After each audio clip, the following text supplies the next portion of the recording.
Hello, good afternoon. Ang oras na po ito ay 5 o'clock PM of October 26, 2024. Update po natin dito sa Linao West at Linao East ay medyo maganda naman po ang ating kalagayan. Wala po masyadong katubigan at wala po masyadong nabaha dito. Hindi lang po natin alam yung anong madaanan ng ating paru-paru G na hindi na madaanan ng ating camera. Pero dito po sa dulo ng ating mga kabahayan dito sa Linao West, nakikita po natin maraming tubig para po siyang lake. Ang galing po ito dun sa may ilog po dun na nag-overflow. Yan po. Kita nyo naman po, nag-overflow na po dun. At humaba hanggang dito sa dulo. For now, makikita nyo rin po dito yung bypass road na going Carig Darte, go to Buntun or Bagay. Kita nyo ba naman, sir, ma'am? Parang gumawa lang sila dito sa gitna ng simentado. Tapos, mahaba po itong kalsada na ito pero di po natin alam kung anong sitwasyon ito. Dahil masyado pong mataas ang ating camera, next time puntahan po natin anong kalagayan niya kasi hindi pa po ito nagagamit. Wala pa pong dumadaan kundi mga tao pa lamang na nagliliwaliw at tumadalaw, mga nagde-date. Dito rin po minsan na may mga nagpapatuyo ng kanilang ani.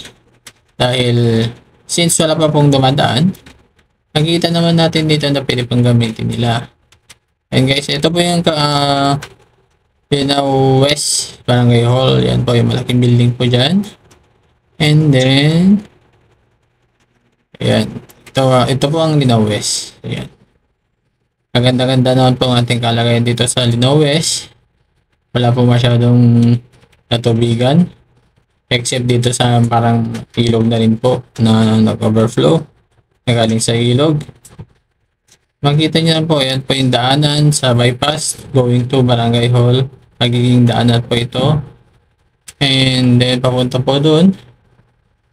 Hindi natin alam kung anong para sa daan yun.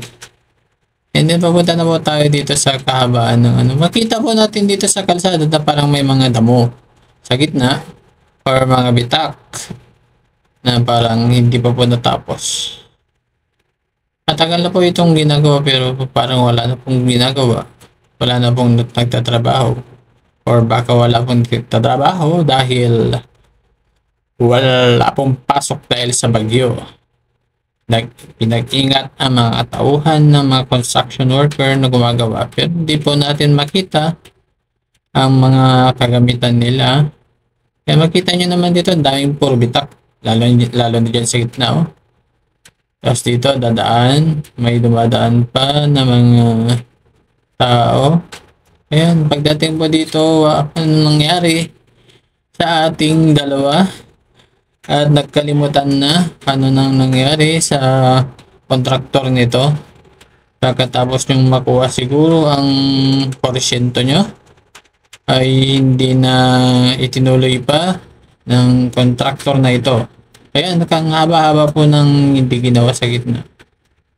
Sakali lang po itong nasa gitna na ito ay lalagyan ng mga puno pero dito po sa part na to, ito po napakalagi po niyan.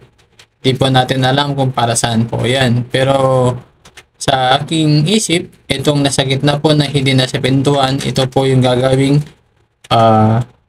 middle lane or hiwalay ng kalsada para iwas po sa pag-overflow ng mga ating mga vehicle or motorista na dadaan po dito. Dahil mga malalaking sasakyan, maraming sasakyan at motorista po ang dadaan dito. And guys, ito, yan, ang laki-laki ng bitak na yan. Sana matapos na po nila dahil malapit po ito sa may Bagay Road na po. Papalabas po ito dito sa may Petron tsaka Shell. Yung going kaliwa. Going left. And then yung padiretso po is going buntun na po yan, pero hindi na po itinuloy.